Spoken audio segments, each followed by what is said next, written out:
ফিলিস্তিনিদের সমর্থনে আন্দোলন করার জন্য যুক্তরাষ্ট্রের কলম্বিয়া বিশ্ববিদ্যালয়ের এক ছাত্রকে গ্রেফতার করেছে ট্রাম্প প্রশাসন। এ নিয়ে অন্তত ২ জনকে গ্রেফতার করা হলো।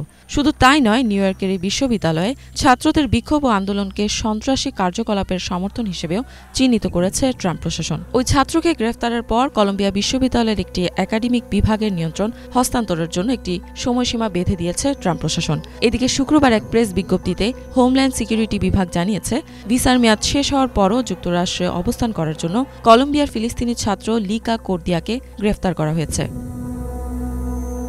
ট্রাম্প প্রশাসন বারবার গাজা ইসরায়েলের যুদ্ধের বিরুদ্ধে প্রতিবাদকে ফিলিস্তিনের সশস্ত্র গোষ্ঠীর প্রতি সমর্থন হিসেবে চিহ্নিত করেছে। এছাড়া তারা প্রতিবাদকারীদের সন্ত্রাসীদের সমর্থক হিসেবেও আখ্যা দিয়েছে। শনিবার আন্দোলনের মুখপাত্র মাহমুদ খলিলকেও একইভাবে আটক করা হয়। তাকে প্রথমে নিউ জার্সিতে ও পরে লুইজিয়ানায় ইমিগ্রেশন আটক কেন্দ্রে রাখা হয়। এদিকে অভিযোগ উঠেছে, গ্রেফতারগুলো মূলত বাক স্বাধীনতার অধিকার ক্ষুণ্ণ করার উদ্দেশ্যে করা হয়েছে। খলিলের আইনজীবী জানিয়েছেন, তিনি তার ক্লায়েন্টের সাথে সরাসরি কোনো যোগাযোগ করতে পারেননি, যা আইনগত পরামর্শ প্রদান করার ক্ষেত্রে একটি অধিকার লঙ্ঘন হিসেবে গণ্য হয়। খলিল বর্তমানে যুক্তরাষ্ট্রের স্থায়ী বাসিন্দা ও তার গ্রিন কার্ডও রয়েছে। এছাড়া খলিলের আমেরিকান স্ত্রী ৮ মাসের গর্ভবতী। এসবের পরও খলিলের গ্রিন কার্ড বাতিল করার পরিকল্পনা করছে ট্রাম্প প্রশাসন।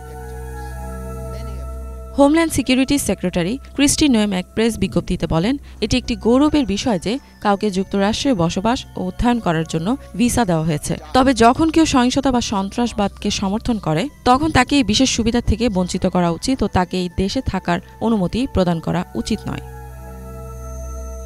বৃহস্পতিবার রাতে প্রকাশিত একটি চিঠিতে প্রশাসন দাবি জানায়, কলম্বিয়া বিশ্ববিদ্যালয়ের মধ্যপ্রাচ্য, দক্ষিণ এশিয়া ও আফ্রিকা অধ্যয়ন বিভাগকে এক ধরনের একাডেমিক পর্যবেক্ষণের আওতায় আনা উচিত, যেখানে বাইরের কর্তৃপক্ষ নিয়ন্ত্রণ করবে, যা সাধারণত অব্যবস্থাপনা বা অস্বচ্ছতার জন্য শাস্তিস্বরূপ প্রয়োগ করা হয়।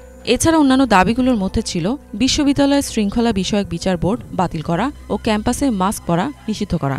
ইসরায়েলের সমালোচনা আগামীতে সীমিত করার সম্ভাবনা নিয়ে অনেকের মধ্যে উদ্বেগ দেখা দিয়েছে। এই বিশ্ববিদ্যালয়টি ২০২৩ ও ২০২৪ সালে ফিলিস্তিনিদের সমর্থনে আন্দোলনের কেন্দ্রবিন্দুতে পরিণত হওয়ার পর থেকে ট্রাম্প ও অন্যান্য রিপাবলিকানরা বারবার সেখানে আক্রমণ চালিয়েছেন। গাজা ইসরায়েলের যুদ্ধের কারণে সৃষ্ট ধ্বংসযজ্ঞের বিরুদ্ধে জোরদার আন্দোলন চালায় এই বিশ্ববিদ্যালয়ের শিক্ষার্থীরা।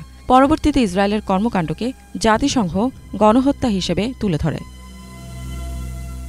ইফাত জাহান, বাংলাভিশন।